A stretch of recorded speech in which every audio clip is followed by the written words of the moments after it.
चलिए बच्चों, तो हम आज स्टार्ट कर रहे हैं हमारा नेक्स्ट टॉपिक डाइसैकेराइड। ओके, और उम्मीद करती हूँ कि जो हम लास्ट वीडियो है ग्लूकोज फ्रुक्टोज वो बहुत अच्छे से किया होगा आपने।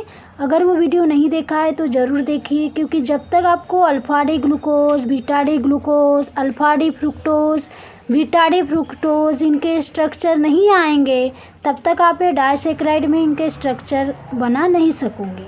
ठीक है, इसलिए मैं उम्मीद करती हूँ कि वो वाले जो लास्ट वीडियो है वो ज़रूर देखिए। ओके, अब देखिए हम डाइसैकेराइड है। डाइसैकेराइड सभी को मालूम है क्या है डाइसैकेराइड। हम बोल सकते हैं disaccharide give rise to 2 units of same और different monosaccharides on hydrolysis with dilute acid और स्पेसिफिक एंजाइम। यानी क्या होता है कि डाइसैकेराइड क्या है कि ऐसा कार्बोहाइड्रेट है जिससे हम अगर हाइड्रोलिसिस करते हैं तो हमें 2 शुगर मॉलिक्यूल मिलते हैं। कितने 2 शुगर मॉलिक्यूल? 2। क्लियर, जैसे कि हमने पढ़ा था, आपको अगर याद आ रहा होगा तो हमने डाइसैकेराइड पढ़े हुए हैं क्लासिफिकेशन में। डाइसैकेराइड का फॉर्मूला क्या होता है? Disaccharide C12H22O11। अगर हम इसको हाइड्रोलिसिस करते हैं, क्या करते हैं? हाइड्रोलिसिस करते हैं तो हमें 2 शुगर मॉलिक्यूल मिलते हैं, जैसे कि C6H12O6 प्लस C6H12O6। क्लियर, यानी समझ में आया डाइसैकेराइड किसे बोलते हैं कि ये 2 यूनिट हमें सेम और डिफरेंट 2 मोनोसैकेराइड के यूनिट मिलते हैं after hydrolysis in the presence of acid और एंजाइम। एंजाइम के भी प्रेजेंस में होता है या एसिड के प्रेजेंस में होता है। क्लियर, अब देखिए इसे ही हम क्या बोलते हैं? डाइसैकेराइड, क्योंकि डाई यानी 2, सैकेराइड यानी शुगर मॉलिक्यूल। यानी हमें हाइड्रोलिसिस करने के बाद हमें 2 शुगर मॉलिक्यूल मिलते हैं, उसे ही हम बोलते हैं डाइसैकेराइड। क्लियर, अब जो ये डाइसैकेराइड होते हैं हम यहाँ पढ़ेंगे कि जो डाइसैकेराइड में हमें अब यहाँ क्या मिला? 2 अलग अलग यूनिट मिलेंगे। अगर हम सुक्रोज का हाइड्रोलिसिस करेंगे तो एक ग्लूकोज मिलेगा, एक फ्रुक्टोज मिलेगा। अगर हम माल्टोज का हाइड्रोलिसिस करते हैं तो एक ग्लूकोज मिलेगा, दोनों ग्लूकोज मिलेंगे। और लैक्टोज का अगर हाइड्रोलिसिस करते हैं तो एक गैलेक्टोज मिलता है और एक ग्लूकोज मिलता है। हो गया, 2 यूनिट मिले हमें, 2 मोनोसैकेराइड के यूनिट मिले, क्योंकि ये मोनोसैकेराइड है। C6H12O6 यानी मोनोसैकेराइड।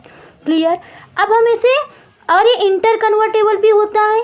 अगर हम जैसे डाइसैकेराइड यानी कौन कौन थे हमने पढ़े हैं, अगर याद होगा तो आपको फर्स्ट वीडियो क्लासिफिकेशन में ही हमने देखा है डाइसैकेराइड कौन कौन से होते हैं? Sucrose, lactose, maltose. क्लियर, तो अब देखिए जैसे सुक्रोज, माल्टोज या लैक्टोज इसको हाइड्रोलिसिस किया तो हमें मोनोसैकेराइड के यूनिट मिलते हैं 2। तो उसी प्रकार से इंटर कन्वर्टेबल होते हैं। अगर हम ये 2 मोनोसैकेराइड यूनिट का अगर हम क्या कर दें? डिहाइड्रोलिसिस कर दे। क्या कर दे? डिहाइड्रोलिसिस कर दे। डिहाइड्रोलिसिस यानी समझता है, डिहाइड्रोलिसिस का मतलब removal of water molecule.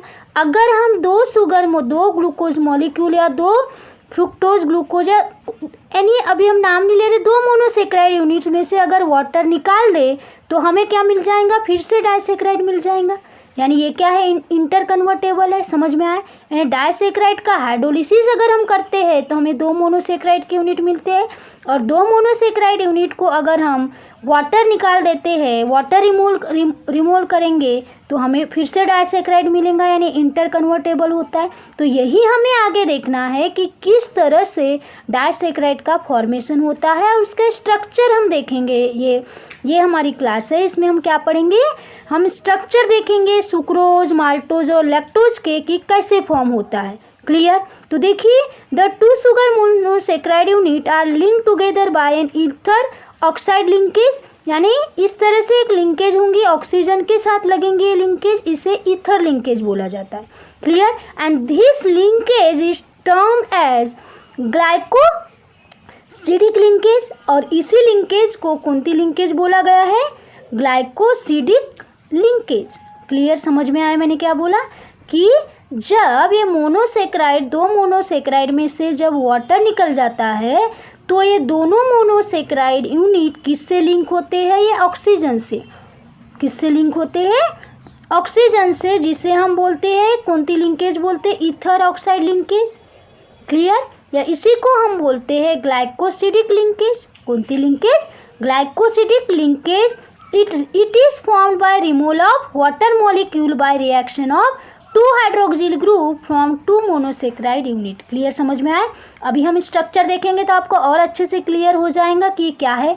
2 monosaccharide में से वाटर निकाल दे, हाइड्रोक्सिल ग्रुप में से 2 यूनिट में से 2 हाइड्रोक्सिल ग्रुप है, उसमें से अगर वाटर को रिमूव कर दे तो सिर्फ ऑक्सीजन बच जाता है, और ये ऑक्सीजन 2 यूनिट से लिंक होता है जिसे हम ग्लाइकोसिडिक लिंकेज बोलते हैं या ईथर ऑक्साइड लिंकेज बोलते हैं। क्लियर, यानी आपको ये क्लियर हुआ कि अगर हम डाइसेक्राइड का हाइड्रोलिसिस करते हैं तो हमें मोनोसेक्राइड मिलते हैं 2 मोनोसेक्राइड यूनिट, और मोनोसेक्राइड का हमें डिहाइड्रोलिसिस करते हैं तो हमें क्या मिल जाता है, डाइसेक्राइड मिल जाता है।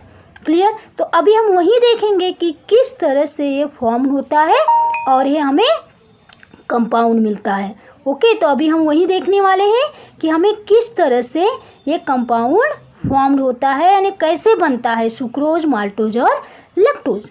ओके, समझ में आया यहाँ तक आपको? तो अब देखिए हम अब स्ट्रक्चर ड्रॉ करेंगे सेक्राइड डाइसेक्राइड के। First one is sucrose, second one is maltose and third one is lactose. 1 by 1 हम स्ट्रक्चर ड्रॉ करेंगे, और मैं उम्मीद करती हूँ कि लास्ट वीडियो में alpha, beta, fructose and glucose आपने बहुत अच्छे से देखा होगा, क्योंकि उसी के बेस पे हम स्ट्रक्चर ड्रॉ करने वाले। ओके, तो देखिए हम नेक्स्ट अभी देखते हैं structure of sucrose, maltose and lactose. चलिए बच्चों, तो अभी हम देखेंगे फॉर्मेशन ऑफ सुक्रोज, सुक्रोज कैसे फॉर्म होता है। ओके, अभी हमने देखा डाइसेक्राइड कौन कौन से होते हैं, तो उसमें हम फर्स्ट पढ़ेंगे सुक्रोज। अब देखिए, अभी तो हमने पहले ये मालूम ही है कि जब सुक्रोज का हाइड्रोलिसिस जब हम करते हैं, sucrose on hydrolysis to give the alpha D glucose and beta D fructose, ये मिक्सचर मिलता है हमें। ग्लूकोज एंड फ्रुक्टोज का क्या मिलता है, मिक्सचर मिलता है, जिसमें अल्फा डे ग्लूकोज होता है और बीटा डे फ्रुक्टोज होता है। ओके, अब देखिए जो सुक्रोज होता है इसका हाइड्रोलिसिस करते हैं किसके प्रेजेंस में, एसिड के प्रेजेंस में, और एंजाइम भी होता है। एसिड जो इन्वर्टेज है, एसिड या हम बोल सकते हैं एंजाइम, एसिड या एंजाइम के प्रेजेंट में जब इसका हाइड्रोलिसिस करते हैं सुक्रोज का, तो हमें 2 प्रोडक्ट मिलते हैं mixture, alpha D glucose and beta day glucose. Okay, अब देखिए अब हमें बताना है सुक्रोज है, सुक्रोज का हमें फॉर्मेशन करना है, सुक्रोज का स्ट्रक्चर ड्रॉ करना है।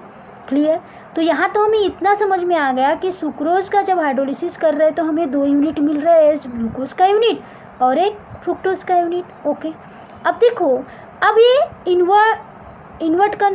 अगर हम इसको रिवर्सिबल भी होता है, इन्वर्ट कन्वर्टेबल है ये, यानी जब सुक्रोज का कन्वर्ट 2 यूनिट में होता है, ग्लूकोज और फ्रुक्टोज का मिक्सचर होता है, तो जब मिक्सचर में से हम अगर डिहाइड्रोलिसिस करें यानी वाटर रिमूव कर दे तो इसका कन्वर्ट किस में हो जाएगा, सुक्रोज में हो जाएगा। तो हमें क्या करना है, अल्फा डे ग्लूकोज का 1 यूनिट और बीटा डे फ्रुक्टोज का 1 यूनिट, ऐसे 2 यूनिट मिला के हमें सुक्रोज का स्ट्रक्चर ड्रॉ करना है। ठीक है, तो सबसे पहले ध्यान दो, ये क्या है, अल्फा डे ग्लूकोज। क्लियर, ये वाला स्ट्रक्चर, थोड़ी देर ये वाला स्ट्रक्चर ध्यान मत देने का, मैं बताती बाद में क्या करना है। अब देखो, ये है अल्फा डे ग्लूकोज, हमने पढ़ चुके हैं, तब भी एक बार ध्यान दो। ये हो गया कार्बन 1, 2, 3, 4, 5 एंड 6 कार्बन। क्लियर, हमने मालूम था, ये तो आपको क्लियर है कि अगर कार्बन 1 जो एनोमेरिक कार्बन का फर्स्ट कार्बन का OH बिलो है, इसका मतलब वो अल्फ़ा है। अगर ये ऊपर हो जाता, H नीचे हो जाता, OH अबो है, इसका मतलब वो बीटा है। तो हमें अल्फा डे ग्लूकोज सही, तो अल्फा डे ग्लूकोज हो गया। फर्स्ट कार्बन का OH नीचे, H ऊपर, सेकेंड H ऊपर, OH नीचे, OH ऊपर, H नीचे, फिफ्थ H ऊपर, OH नीचे, फिफ्थ में CH2OH एंड नीचे में H, क्या हो गया, अल्फा डे ग्लूकोज। क्लियर, अब देखिए ये स्ट्रक्चर बनाने से पहले मैं आपको ये बताती, ये है अल्फा डे, ये क्या है, बीटा डे फ्रुक्टोज। ध्यान से देखिए, बीटा डे फ्रुक्टोज। क्लियर, अब देखो कार्बन ध्यान दो, 1, 2, 3, 4, 5 एंड 6, ये क्या है, 5 मेंबर्ड रिंग है, और ग्लूकोज क्या है, 6 मेंबर्ड रिंग है। तो देखिए 5 मेंबर्ड रिंग में 1, 2, 3, 4, 5, 6। क्लियर, तो याद रखना है, अब जो अल्फा डे ग्लूकोज है और ये बीटा डे ग्लूकोज है, ठीक है, तो हमें दोनों को क्या करना है, दोनों जो मिक्सचर है उससे सुक्रोज का फॉर्मेशन करना है। क्लियर, तो हमें अल्फा डी ग्लूकोज का कार्बन 1 लेना है और बीटा डी फ्रुक्टोज का कार्बन 2 लेना है और उसको ऑक्सीजन बॉन्ड से लिंक करना है, जिसे हम ग्लाइकोसिडिक बॉन्ड बोलते हैं। अभी हमने देखा, इंट्रोडक्शन में ही देखा डाइसैकेराइड में। क्लियर। तो अब देखिए ये हो गया 1 2 3 4 5 6। क्लियर। ये है बीटा डी फ्रुक्टोज। क्या ये? Beta D fructose. तो क्या करेंगे हम, जो बीटा डी फ्रुक्टोज है उसको क्या कर दो, 180 डिग्री में क्या कर दो, रोटेट कर दो। क्या कर दिया हमने, जो बीटा डी फ्रुक्टोज है, ध्यान से देखिए, जो बीटा डी फ्रुक्टोज है उसको 180 डिग्री में क्या कर दिया, रोटेट कर दिया।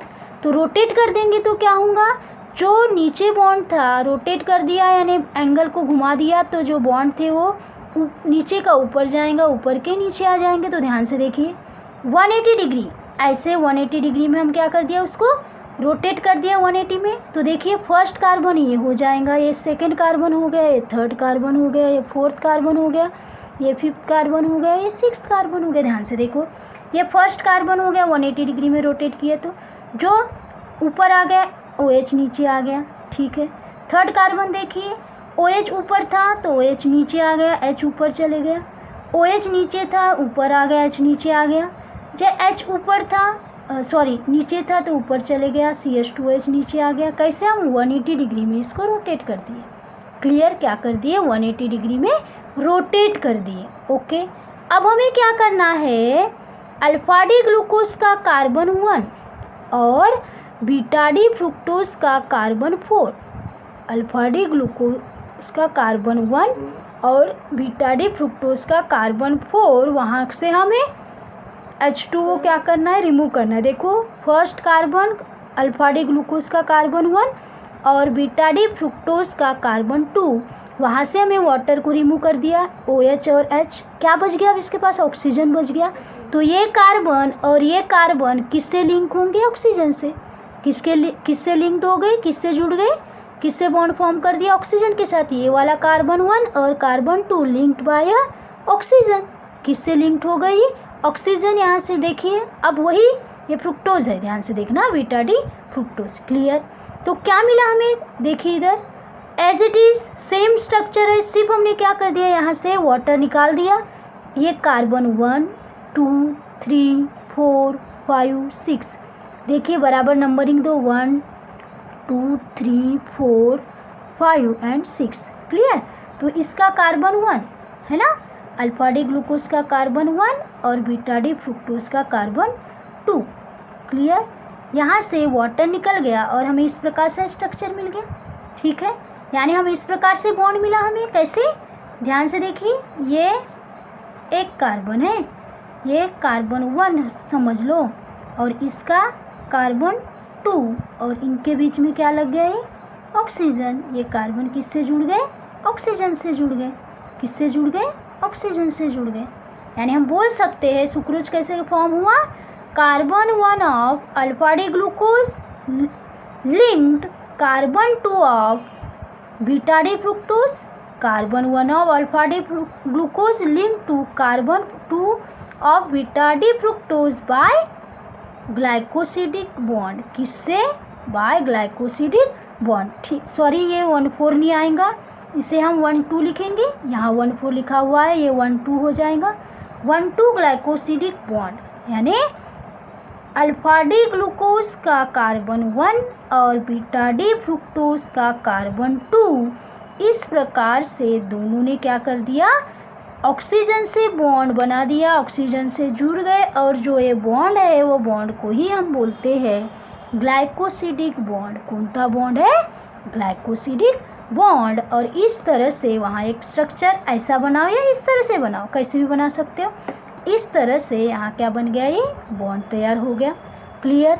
और this bond is called as alpha, क्योंकि अल्फा बीटा बोलेंगे हम, क्योंकि ये बीटा है तो आएगा alpha beta. Alpha beta 1-2 glycosidic bond, alpha beta 1-2 glycosidic bond. इस तरह से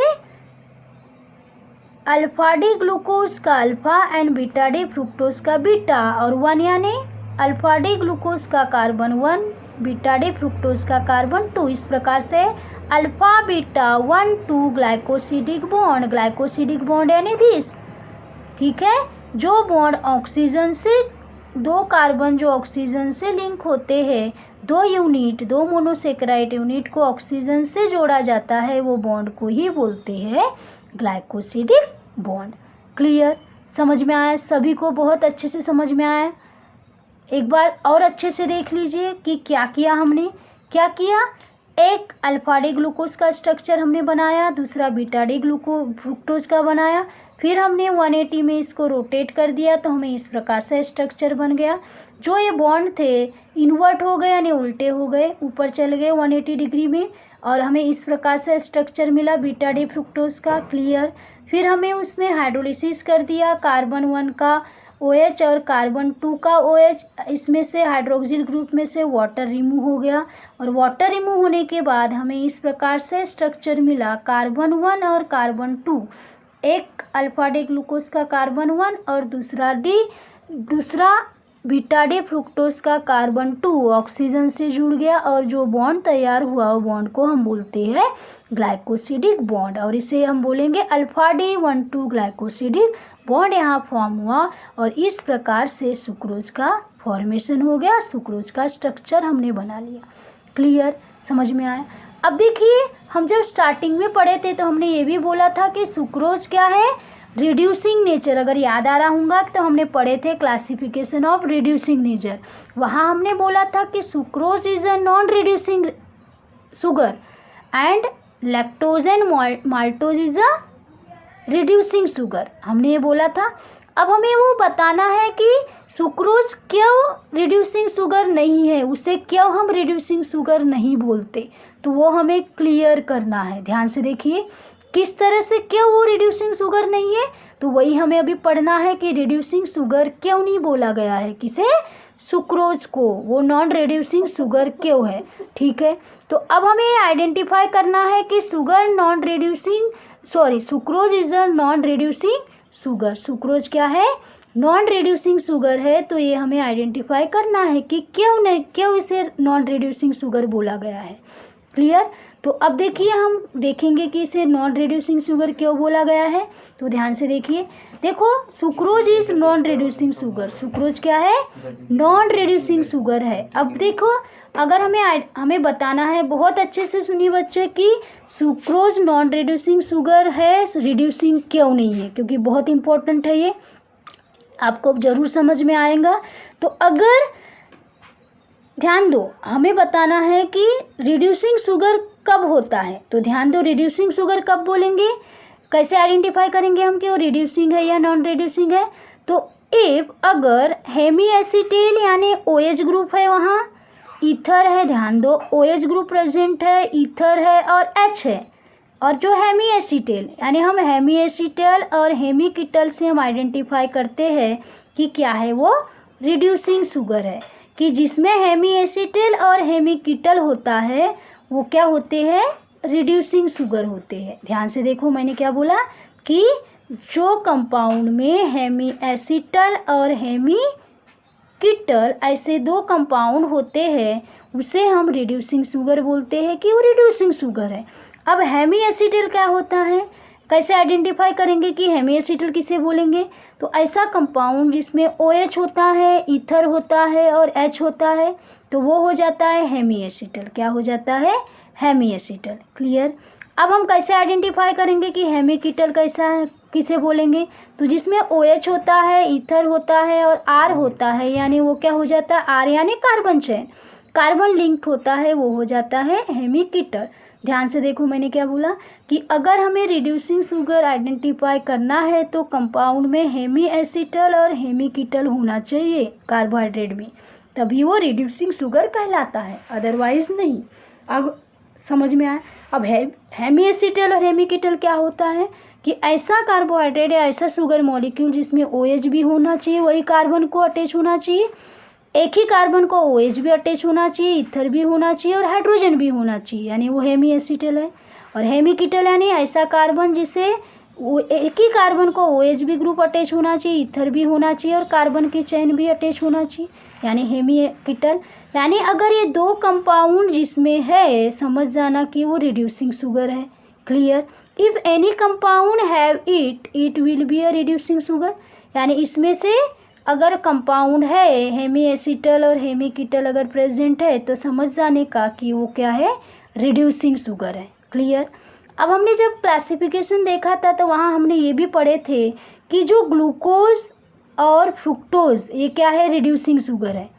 देखा था ना हमने कि जो ग्लूकोज और फ्रुक्टोज क्या है, रिड्यूसिंग शुगर है। हमने ये भी पढ़े थे, glucose and fructose is a reducing sugar. तो अब हम देखते हैं, और sucrose is the non reducing sugar. Sucrose क्या है, नॉन रिड्यूसिंग शुगर है। तो हम आइडेंटिफाई करेंगे कि ऐसा क्यों।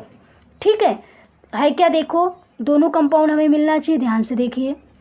अब ये क्या है, ग्लूकोज, ध्यान दो, ये ग्लूकोज है। ग्लूकोज क्या है, रिड्यूसिंग शुगर है। फ्रुक्टोज भी क्या है, रिड्यूसिंग शुगर है। और सुक्रोज क्या बोले हमने, नॉन रिड्यूसिंग शुगर है। तो शुगर, रिड्यूसिंग शुगर किसे बोलेंगे, जिसमें हेमी एसिटेल में OH ईथर और H हो, या हेमी कीटल हो, OH ईथर और R हो, तभी वो रिड्यूसिंग शुगर बोलेंगे। तो हम देखते हैं ग्लूकोज में, ग्लूकोज रिड्यूसिंग शुगर है तो उसमें हेमी एसिटल है क्या, यानी एक ही कार्बन जो तीनों ग्रुप से अटैच होता है, OH से भी, ईथर से भी और H से भी। तो ध्यान से देखिए, अच्छे से देखिए, ये है ग्लूकोज। ये देखो फर्स्ट कार्बन है, ध्यान दो, ये फर्स्ट कार्बन है। तो ये कार्बन OH से भी अटैच है, ध्यान दो अच्छे से, OH से भी अटैच है। ये ऑक्सीजन से अटैच है, यानी ईथर, यहाँ ईथर लिंकेज भी है। और वही कार्बन हाइड्रोजन से भी अटैच है, ध्यान दो, OH से भी अटैच है। एक ही कार्बन ईथर, यानी ईथर लिंकेज भी है इसमें, और H भी प्रेजेंट है H भी, यानी ये क्या है, हेमी एसिटल कंपाउंड है ग्लूकोज में। यानी हम बोल सकते हैं कि जो ग्लूकोज है, ग्लूकोज क्या है, रिड्यूसिंग शुगर है ना। हमने बोला ना पहले ही, वैसे हमने क्लासिफिकेशन में पढ़ा है कि ग्लूकोज क्या है, रिड्यूसिंग शुगर है। ग्लूकोज क्या है, रिड्यूसिंग शुगर है, रिड्यूसिंग एजेंट भी बोल सकते हैं, रिड्यूसिंग शुगर है। क्लियर, समझा क्यों बोले हमने रिड्यूसिंग शुगर है, क्योंकि ग्लूकोज में हर ऐसा कार्बन है जिसमें, ऐसा एक कार्बन है जिसमें ईथर लिंकेज भी है, हाइड्रोजन भी है और OH है, यानी वो हेमी एसिटल है, यानी वो रिड्यूसिंग शुगर है। अब हमने पढ़ा है कि फ्रुक्टोज भी रिड्यूसिंग शुगर है। तो अब देखिए ऐसा कोई कंपाउंड है क्या जिसमें H भी हो, OH भी हो और क्या हो, R भी हो। H भी हो, OH भी हो और क्या हो, R भी हो। क्लियर। तो अब देखिए ऐसा कोई कंपाउंड है क्या, हमें देखना है ऐसा कोई कंपाउंड है क्या। तो देखो फ्रुक्टोज देख लो। अब जो फ्रुक्टोज है, फ्रुक्टोज में ध्यान दो। अब ये देखिए, ये कार्बन देखो, ध्यान से देखो, ये वाला कार्बन देखिए, कार्बन 2 सेकंड कार्बन, मैं यहाँ नहीं बता रही, ये वाला स्ट्रक्चर है हमारा, इसको तो इन्वर्ट किए 180 में, ये फ्रुक्टोज। अब देखो हेमी कीटल यानी कीटोन ग्रुप होता है, हमने तो पहले ही पढ़ा है। फ्रुक्टोज यानी क्या होता है, ये कीटोहेक्सोज है, कीटो होता है। तो जिसमें एक ही ऐसा कार्बन हो जिसमें OH ग्रुप भी हो, तो है ये OH ग्रुप है। ऐसा कार्बन हो जिसमें ईथर लिंकेज है, तो हाँ यहाँ ईथर भी है, ये लिंकेज है। ऐसा कार्बन जिसमें R की चेन भी हो, यानी कार्बन की चेन हो, तो है ये कार्बन की चेन है, यानी ये क्या है, हेमी कीटल। यानी अगर हेमी कीटल है, इसका मतलब जो फ्रुक्टोज है, फ्रुक्टोज भी क्या है, रिड्यूसिंग शुगर है। फ्रुक्टोज भी क्या है, रिड्यूसिंग शुगर है, क्योंकि इनमें ग्लूकोज में ये वाला कैरेक्टर है, OH ईथर H है, यानी ये भी रिड्यूसिंग शुगर है और फ्रुक्टोज भी रिड्यूसिंग शुगर है। अब हमें बोला है कि sucrose is non reducing sugar, sucrose reducing sugar नहीं है। अब हम देखते हैं ऐसा कोई कार्बन है, क्योंकि फ्रुक्टोज ही कीटोन ग्रुप होता है, कीटल होता है, बाकी सब हेमी एसिटल होना चाहिए। तो यहाँ आइडेंटिफाई करिए कि कोई एक ऐसा कार्बन है जिसमें OH भी अटैच हो, ईथर भी चाहिए और H भी चाहिए। तो देखिए अब अगर हम ये कार्बन की बात कर रहे हैं सुक्रोज में, तो यहाँ H अटैच है, ठीक है, ईथर लिंकेज भी है, पर OH है क्या, नहीं। अब ये कार्बन भी इंडिकेट कर दिए, करो, यहाँ OH है, H भी है, पर ईथर लिंकेज है क्या, नहीं।